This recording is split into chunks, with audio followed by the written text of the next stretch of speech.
Hey YouTube, it's Marida and welcome to another edition of the Nurse Lounge. In today's edition, we're actually going to continue my series of my narcissistic marriage, my road to recovery. And today we're going to talk about when I realized I was dealing with a narcissist. What happened then? If you want to see or hear what I'm talking about, please stay tuned.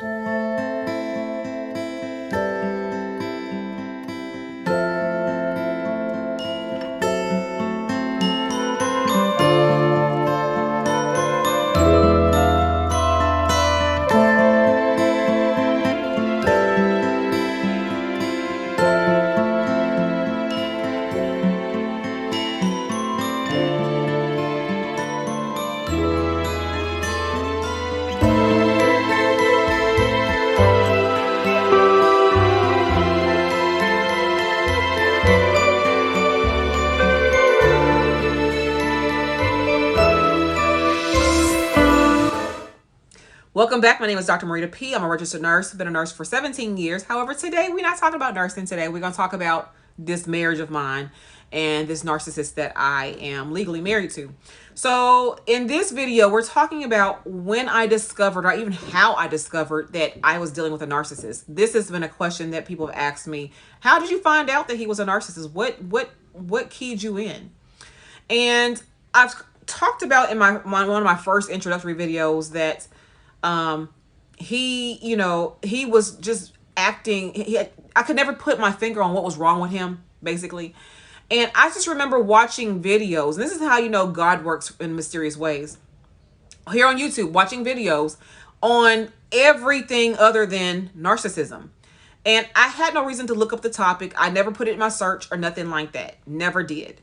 What happened was I'm watching just so you know, the videos that I like to watch on YouTube happen to be beauty, makeup, hauls, things like that, nursing content because I'm a nurse, and then what else?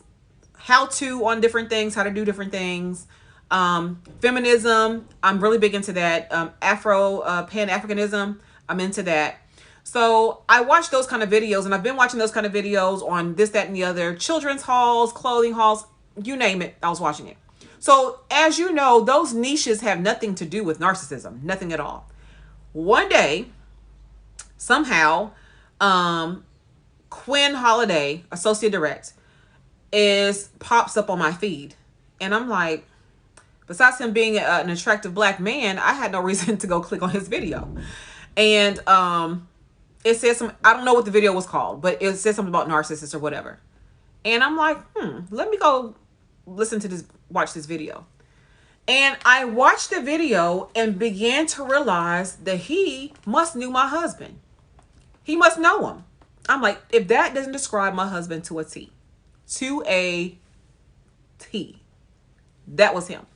So I'm like, wow, I never knew that. Because in my mind, narcissists, we use that word so much. Narcissists actually, in my mind, I think of this instructor that I had, that he was very much narcissistic, a narcissist. But in the way of, he was full of himself. He knew he was smarter than everybody. He thought he looked good, but he didn't. You know, that kind of narcissist, like these traits that people have, that we all actually have these traits.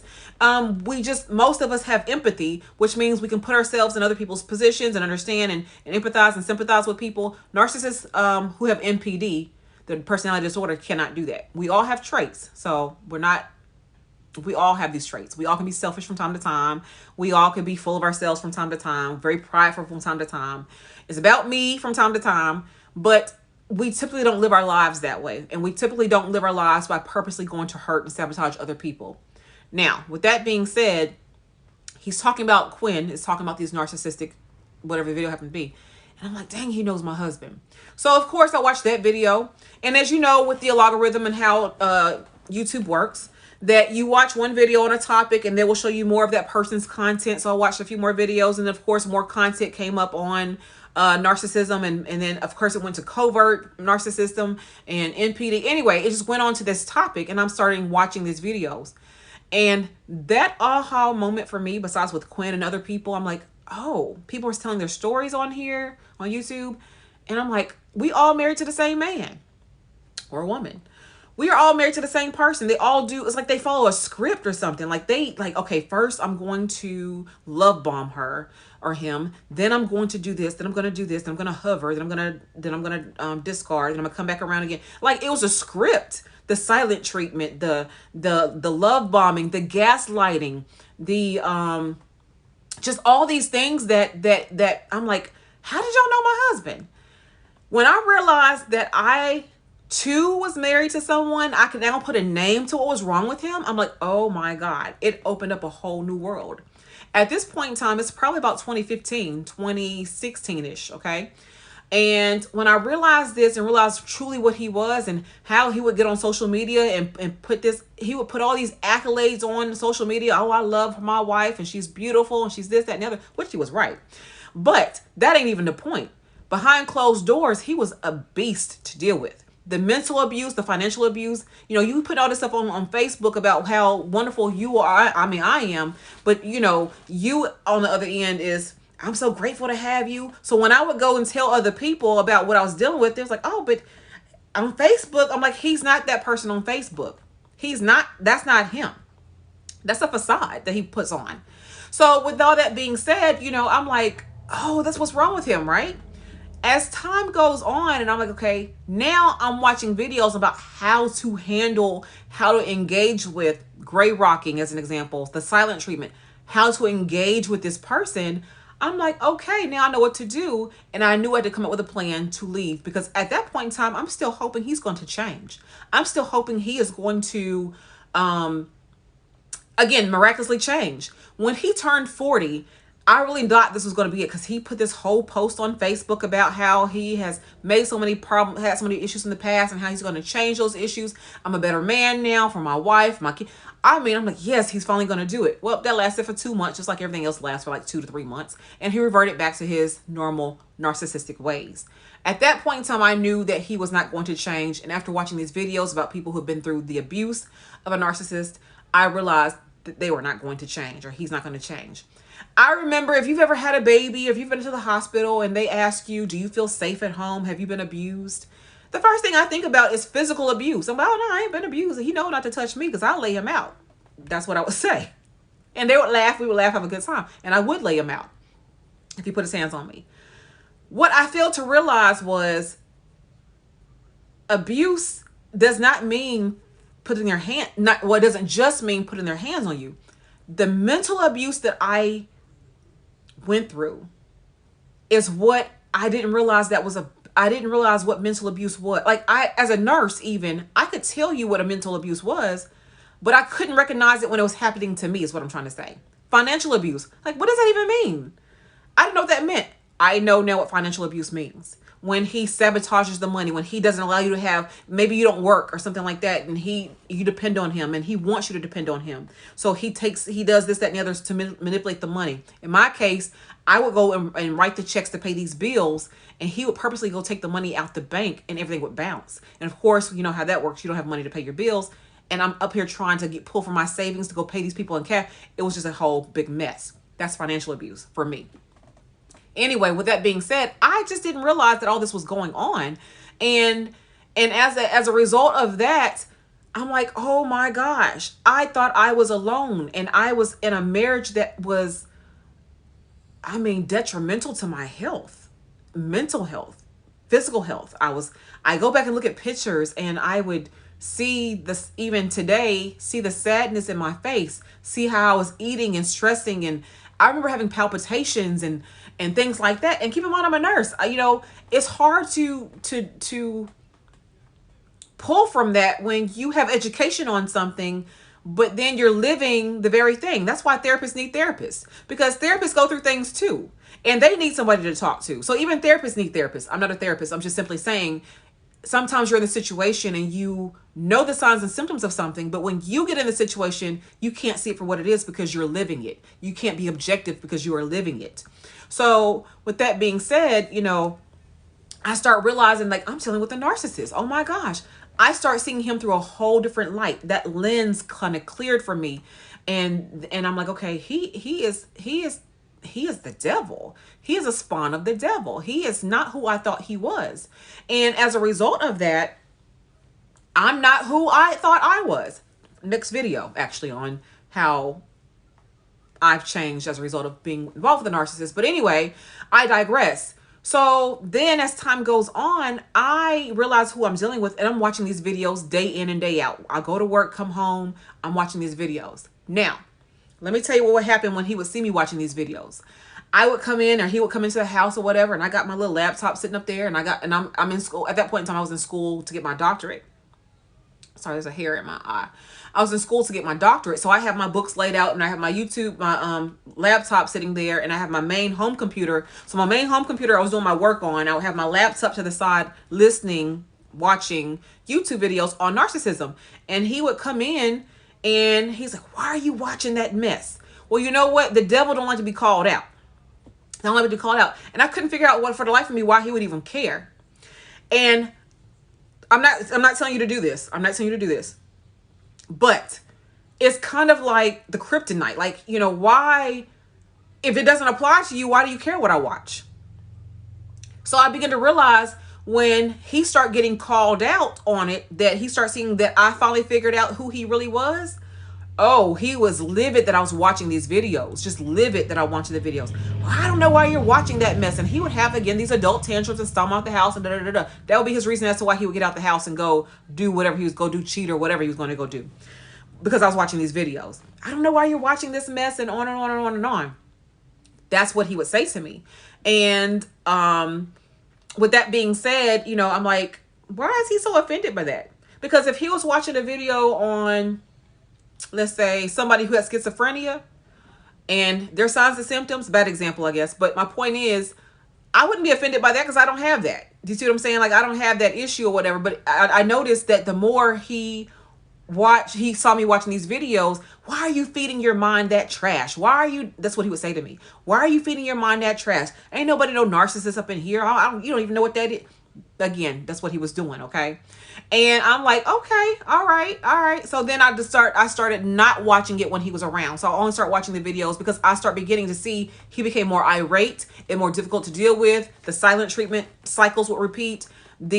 All that would happen as a result of this. So I just simply said, you know what? I'm not even going to entertain that. So I learned at that point in time that he began to realize that I knew who he was. The mask came off, and he knew that I knew at that point that he wasn't right. And so that's what I would start doing. And I would get yelled at, fussed at, everything like that. The silent treatment, like I said, the adult temper tantrums would happen, the stomping and all this other stuff would happen. And I began to realize I needed to stop watching these videos when he's around. I even called him a narcissist once. And I said, you know what? You're nothing, in the middle of one of our arguments, but a narcissist. And oh, that's like them horns. Like you could see them horns come out the head, not literally, but they give you this stare. And this stare is very much demonic in my mind. If you've ever been around somebody who is psychotic, or somebody who is truly mentally ill, like they have a demonic spirit in them, they look like they're looking through you. They're looking at you, but they look like they're looking through you. And they have this smirk about them, this smile smirk that is very much, you could tell that brain is thinking about something, like what they're going to do to you, or not to you, but do to, when I say harm you, I don't necessarily mean physically, but do to get under your skin, or do to give you an injury because you've given them a narcissistic injury yourself. So I began to realize that, you know what, I can't play with the devil. I'm not trying to play with the devil. The only thing I could do was figure out how I'm gonna get out of this situation. So I spent the next 3 years planning my exit strategy. So anyway, that's going to end this video here. I just want to kind of really explain to you when I discovered that I was actually dealing with a narcissist, and what I had to do, and how I had to change my ways, and how I had to kind of go low-key undercover, just go with the flow. I picked my battles with him. Those types of things. I just kind of pick my battles, and I would, you know, if he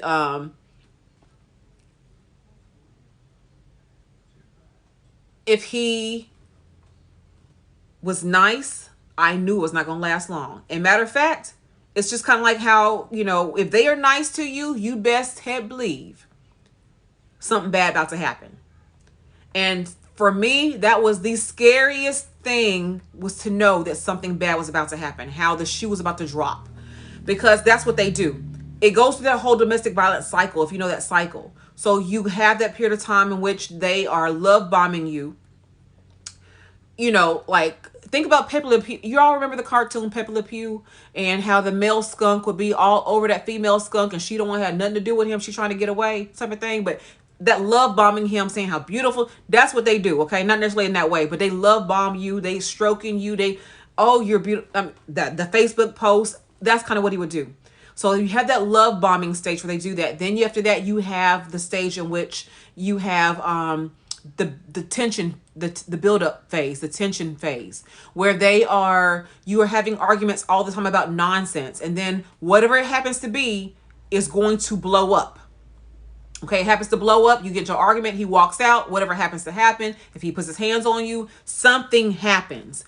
And then after that, you have that silent phase where they either leave or do something. And when they come back like nothing even happened.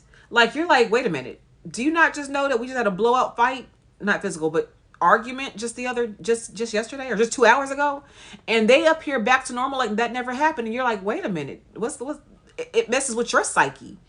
And then after that, when you have that where everything is fine, you best to believe there's a cooling off period, so you don't really hear from them. There's not much going on that period of time, but then they want to make up for what they did, so then they do that love bombing again, and here we go with that cycle again. You know, the next thing is about to come. And I noticed for me, that cycle happened every 11 days. It got to the point where I actually could time it. Every 11 days, that cycle will repeat itself, where he would go through those stages every single time, and I knew we were about to have some type of big thing. I could not wait till I finished my school. I could not wait. So 3 years of me realizing who he was, figuring it out, going through those stages, and saying, okay, plan your exit strategy, get out of this situation. And that's what I did. He has been gone now for a year, about 13 months or 12 and a half months. He's been physically out of my house. So it's so much peace here now that he's gone. But anyway, I digress. I wanted just to share with you just that snippet of when I discovered I was dealing with a narcissist. So hopefully this has been insightful for you. Many of you have come to me saying that these videos are helpful for you, and thank me for sharing my story.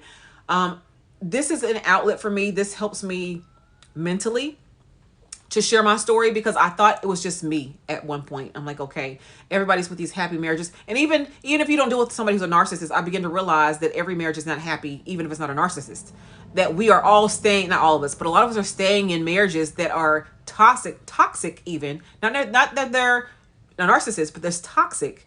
And it's still not good. You could have someone who's a cheater and he not be a narcissist, or she may not be a narcissist, but they still cheat. That's not a good relationship still. And we stay in those relationships nonetheless. So with that being said, I'm beginning to realize that we are staying in these marriages for the wrong reasons. So I want to let you know, I not legally yet gotten out of the marriage, but he is not in my house, and I am at peace. The kids are doing well. Overall, they're doing well. And we are, I want to say, thriving. There's issues, but we're thriving. So anyway, hopefully this has been insightful. Thank you for watching this video. I'm about to actually do another video specifically on how I develop some of these traits of a narcissist. Like, they rub off on you. And we're going to talk about that in the next video. So definitely stay tuned for that. Until the next time, you all take care. Bye-bye.